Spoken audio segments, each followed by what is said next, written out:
Yeah, welcome back. And as we are drawing nearer to the close of today's session, this is just again a final reminder to all our participants to fill in the questionnaire if you haven't done so already, because your ideas matter a lot to us. Yeah, Richard. thank you, Amol. This is really the time to fill out that questionnaire and to get your voice heard into tomorrow's session, tomorrow's conference, because that's how we will definitely we'll be looking at that as a group, and we'll be reporting back to the whole conference tomorrow on anything that you've written into the questionnaire. So yeah, this is our way to enable more interaction at the conference as well as looking at the chat. I just wanted to say a special thank you to Vivek and Padmini, and to Martin and Richard for monitoring the chat and enabling us to hear the voices of participants out there, as well as to thanking very much the presenters in the last session. Again, a very interesting, stimulating session, and Harry for chairing that. So we're just going to bring today to a close with a few reflections. Amol, what were some of the main things about today's session that made you think or stimulated your interest? Yeah, when I look back at the whole day and those interesting presentations, they have been really enriching and interesting. And I find overall 3 or 4 key takeaways for myself.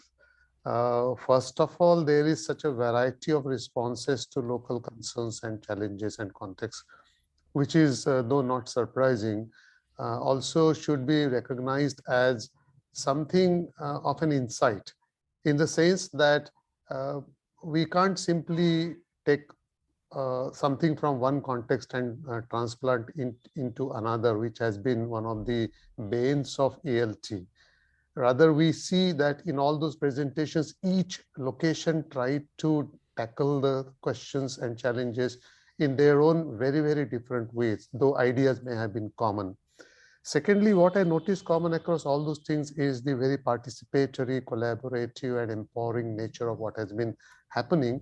And along with that, a very interesting phenomenon that teachers themselves working as resources of expertise, knowledge, ideas to each other and to the wider community. Thirdly, I found that the very bottom-up nature, initiative, voluntarism of teachers. But then fourthly, I also find that it's not an easy task. There have been lots of challenges, and especially 2 kinds of challenges which came up only implicitly. One is teachers themselves are not often convinced about the value of those things. So that's why we find that although those initiatives are really very important, we occasionally find small numbers of teachers coming and joining them. Those who join immensely benefit. But then the question some of the people who were leading those initiatives themselves raised, why not other teachers come in? And related to that is also a point of motivation. So teachers may not have enough motivation to do this, because joining such initiatives, doing something voluntarily, is always adding to the burden of teachers' already overloaded lives.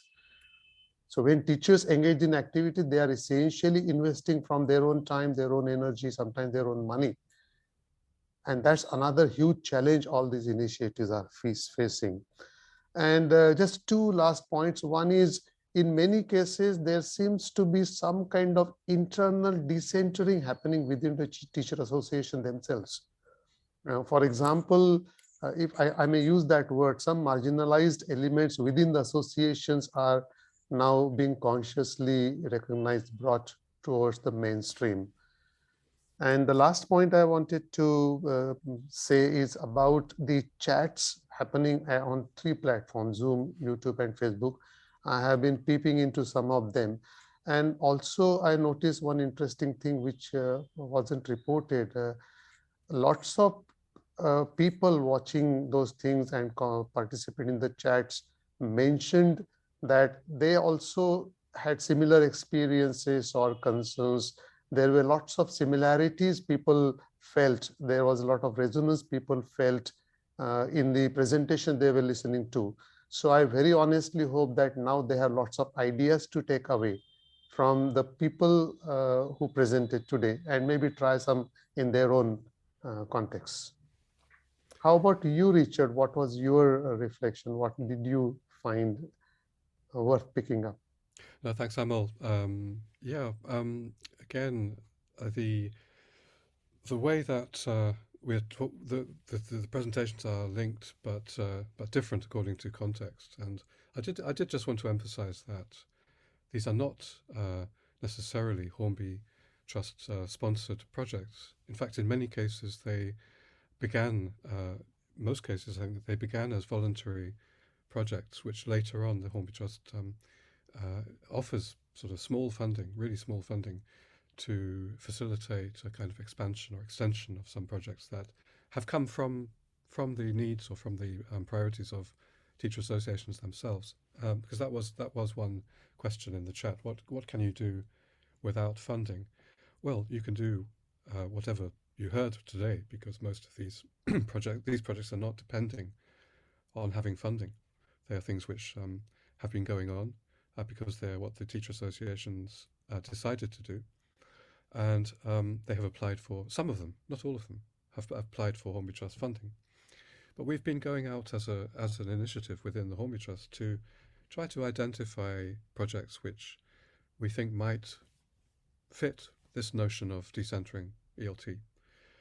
We have to be very conscious, and we are conscious as a trust and as a committee, that there are possibilities of us as a, we don't like to see ourselves as a centre institution, but we may be perceived as that. The dangers that we co-opt or take over in some way initiatives which are local and which are diverse. But we like to think that we're not doing that. We like to think that we are giving a voice, really, to initiatives.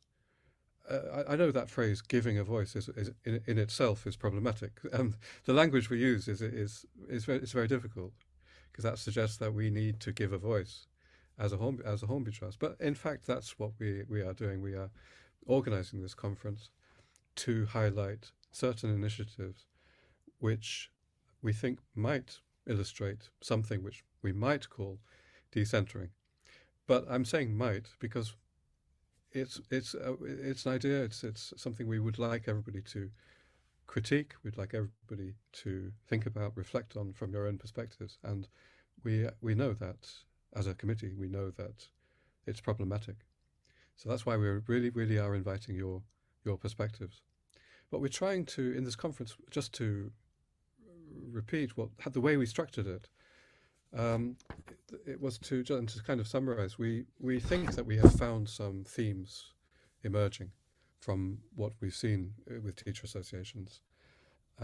Teacher associations engaging in localization or devolution within their own teacher association, and that relates, I think, to what Amol was saying about self-critique of within teacher associations, just as we want to critique ourselves as a centre, if you like, centre organisation, the Hornby Trust. And we had some interesting reflections from publishers in the chat about what can publishers do in this context, just as we are wondering what can the Hornby Trust do without taking over, without co-opting, without getting in the way, but somehow giving a voice or providing opportunities, let's put it that way, as a platform, but without taking credit away from the local initiatives. Because what we are seeing here, I think, is a kind of alternative to the way things are set up within global ELT. It's trying to see what's coming out of contexts, but trying to look for ways that those experiences can be shared across to others in different but similar contexts, perhaps. So I think that if I may, just one more reflection, because the idea of research came up quite a lot, but it was research in different ways, not necessarily academic research. We heard about research by teachers for their own professional development, with INET and maybe even with Sagun and Nelta, identifying success stories. We heard about research within Reiselt, more relatively academic research, but in support of local needs, local priorities. How can academic researchers partner with teachers for the benefit of teaching and learning?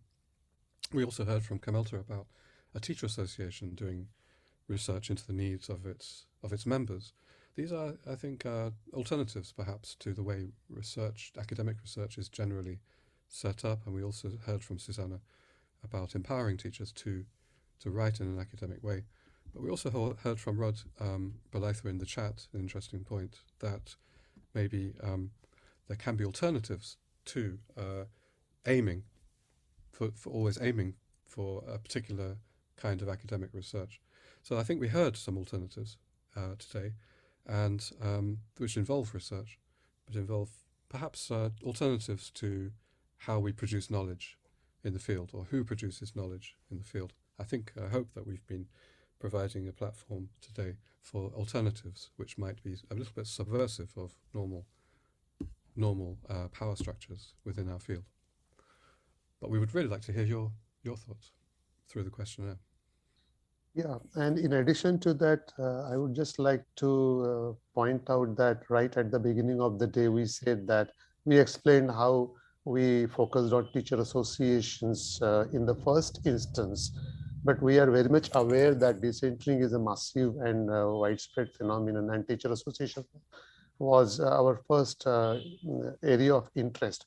So tomorrow we are hoping to go beyond this, what we were looking at in terms of teacher associations, and try to make better sense of decentering and identify ways and ideas forward.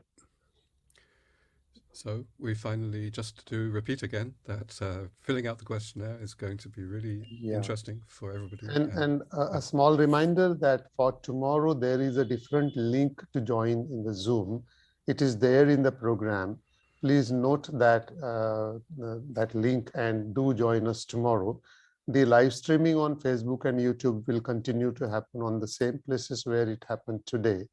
And please do talk about this conference to your colleagues, friends, share your ideas. And if you find more people interested, please welcome them to watch on the Facebook and the YouTube.